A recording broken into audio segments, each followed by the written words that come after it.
inspiring interviews with today's top landlords. This is the Rental Income Podcast. And now, Dan Lane. My guest today was in a really dark place about 10 years ago. She had just gotten divorced, and at the same time, she lost her job and she had a ton of debt.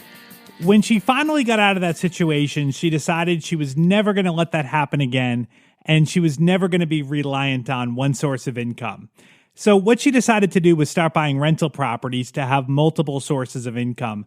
So on the show today, we're going to find out exactly how she got started, how she built her portfolio, how she built a team, and how she finances her rentals. So let's take a really quick break. We'll thank our sponsors.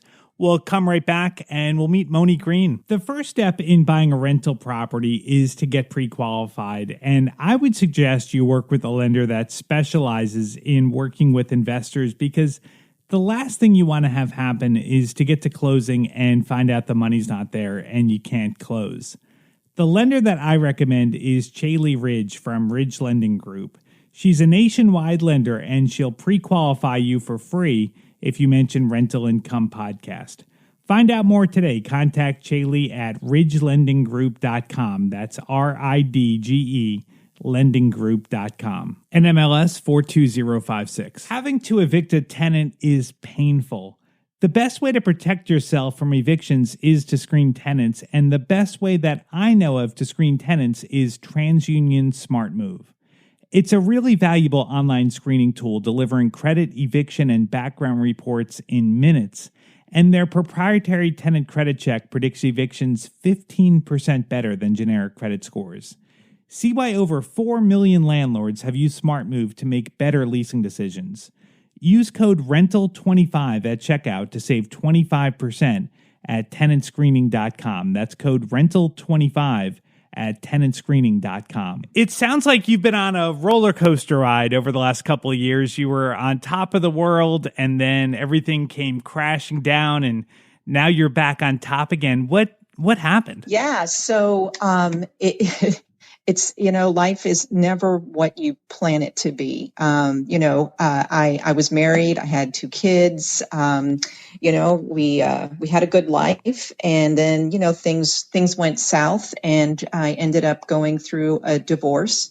And for those of you that have been through a divorce, it is emotionally hard, but it is also financially devastating. And Sure. So to go through the divorce and to hold on to the kids and give some stability, I ended up with $255,000 of debt, but I got the house and my 2 cats. So Okay. It was a struggle. And then once the divorce was finalized, I lost my job, and then I was on unemployment. So it was a really rough year. And then getting back to year. work, you had kind of some part-time work that you were doing for a while. It wasn't like you got right back to work, right? Right. Yeah. Because, 2008, 9, 10, 11, those were really hard years. There were a lot of people out of work. And so finding employment was really a struggle. And so I would find these temp jobs, and then I would work for a temp job, for a year, maybe 7 months. And then the contract would end, and then I would go back to unemployment. So between like the end of 2009 and about 2013, I was on and off unemployment for 2 years. So how did the idea of getting rentals come about? Like, were you thinking, well, having a job, although it seems secure, it's risky because you've seen it can end. Like, were you thinking, Yes. If I buy rentals, I'll have multiple sources of income? Absolutely. So the interesting thing is that when you don't have a job and your kids are at school, you have free time. You have lots of free time because there's no work to apply for. And so I did a ton of reading about rental properties and ways to make money. And I had a friend of mine who introduced me to a realtor, and I looked into selling my house and downsizing, but because the market was collapsed, I couldn't get enough for my house to move anywhere where it would make sense for me and the kids. So I spent a ton of time and leveraging that time to do a lot of research and understand my area and areas that would make sense, that would make good rental homes. And so I spent a lot of time doing that. So what did you figure would be a good area for a rental? Like what were you looking for? So what it ended up is I looked for areas just outside of the downtown area. And they were small single-family homes, about 1,000 square feet, and they're all about 3 bedrooms and 1 bathroom, and they are close to a bus line. And so I looked for things like that are maybe within 10 minutes of the downtown area, so that the downtown area I knew was going to be growing a fair amount. And so that meant more jobs and more stability. And so for people to be able to come into the area and be close by, and even if they didn't have a car, they still had a bus line that they could walk to relatively short. Awesome. Period. Okay. Yeah. So, That sounds like a pretty good strategy. And tell us about your portfolio today. Like, how many rentals have you added to your portfolio? So that's another interesting story. So in 2012, I was finally able to sell my house and downsize into another home. And then when I did the loan for my home, I actually opened a home equity line of credit, a HELOC, leveraging all the equity I had in my house. And which sounds risky, and it can be. So it's not, I don't recommend it, but this is something that I felt personally comfortable with. And so I bought one in 2013, and then I ended up having an opportunity to buy 2 more in 2014. And then there was another opportunity to buy 2 more in 2015. Today got 5. I have 5. Okay, awesome. Mm-hmm. All right, so let's talk about like when you actually decided on the area that you wanted to invest in. And I guess are all of them, it sounds like they're all in the same area. Are they all kind of in the same neighborhood? They're not all in the same neighborhood, but they're all like neighboring neighborhoods. So they're sprinkled, but they're all fairly close. Within 10 minutes, I could get to all of them. So when you decided, okay, I'm going to buy the first rental property, how did you, like, what did you do next? Like, did you try to find someone to like find a realtor to help you, or like how did you, like, what was the first step you took to buy that first property? Right. Yeah. So the first one's was super scary. By the time I bought number 4, number 5, I had it down pat. Mm-hmm. But what I ended up looking for were things that were fairly inexpensive, which meant that they probably needed some work. And so what I was doing was the realtor that sold my home and then subsequently bought my new home, she and her husband were also buying rental properties. And so they were pretty well versed, and they, in a sense became mentors to me to look at properties and would keep me informed on what properties were coming up on the market and how much they were and what kind of work they would need and how much rent would come in. And so we would talk about that, and I used the 1% rule and just try to figure out, is this going to make sense for me? And I knew that if I only bought one, that would not be enough to make it a passive income. So I ended up looking at, like I said, at least 3, and then I ended up with 5. But that was, generally where we started was working with the realtor. And I specifically worked with them because they already had experience with rental properties, which is really important because rental properties is just a different animal. And there's a lot more things to take into consideration. And so what I would do is, because cash is king or queen, I would buy the house for cash, leveraging my HELOC. But I also went to my bank and I looked for a pre-approval to be able to take a loan out for the house. So what I ended up doing was I would pay cash for the house, and then I would go to the bank and say, I need to take a loan out on this house. And they would do 80% of the purchase price.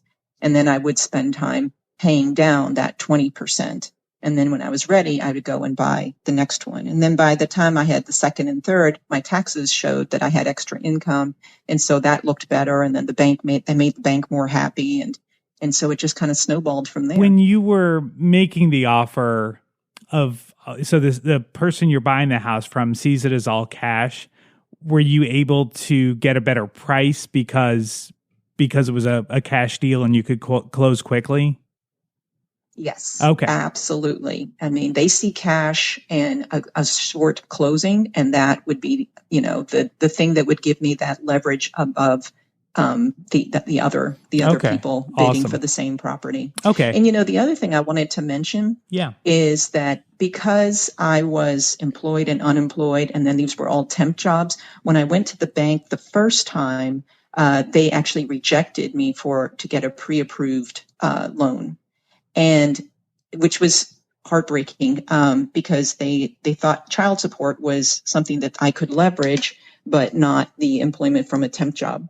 So because I had such a solid relationship with my branch manager, they actually went and pitched the head of the mortgage department and explained that even though I don't fit the criteria, that I was a good risk. And so it was because of that relationship that I was able to get that first property. Awesome. How did you build the relationship with your bank manager? Was this a relationship you had before?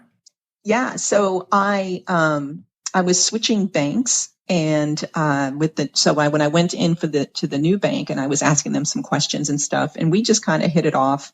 And we built that relationship starting maybe 10 years ago. And so well before I started looking at rental properties. And so we got to know each other pretty good. He understood my situation, and he saw that I could manage my money and that I paid my bills on time. There was nothing bouncing or anything like that. And so it was because of that. And I presented also the idea of how I was going to buy these properties, and they could see that it was really well thought out. But because I wasn't working with anybody in the mortgage area, I was just another name on a piece of paper that didn't fit the criteria. And so that is, that was something that was really, really important, because it's, a lot of people think that you buy rentals and you just go in and you can get a loan and it's done in a day, but it's not. It takes a long time to get the paperwork aligned. Mm-hmm. You have to have excellent credit. Yeah. There's just a lot that goes into it. And that first rental property, once I had that, then I did my taxes for the next year. I could show that I was getting some extra income. And so on paper, it looked like my income had gone up, which is how I got a better,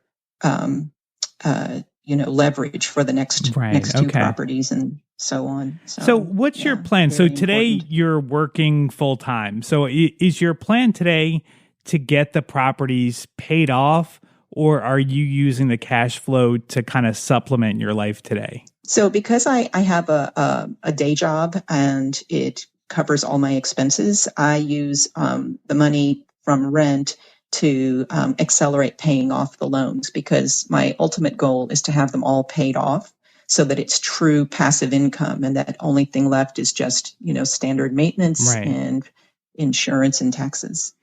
That's awesome. Okay, so if things ever fall apart again, if the economy gets bad again, you'll have this extra source of income, so you won't go back to where you were when you were out of work. And exactly.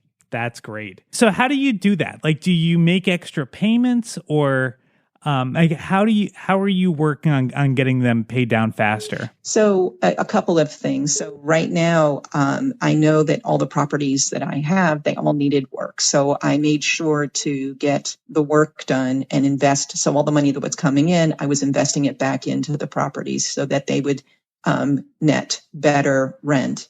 And the other thing I did was, when because interest rates were so low, and they still seem to be pretty low, I would also, I took out a 15-year loan with a 7-year term, and I negotiated with a really small bank for a 4% rate, which was really amazing, because not even my realtor had a 4% loan with the same branch, with the same bank. Let's go back to your realtor. So your realtor, you said, was an investor, and he also runs a property management company, right?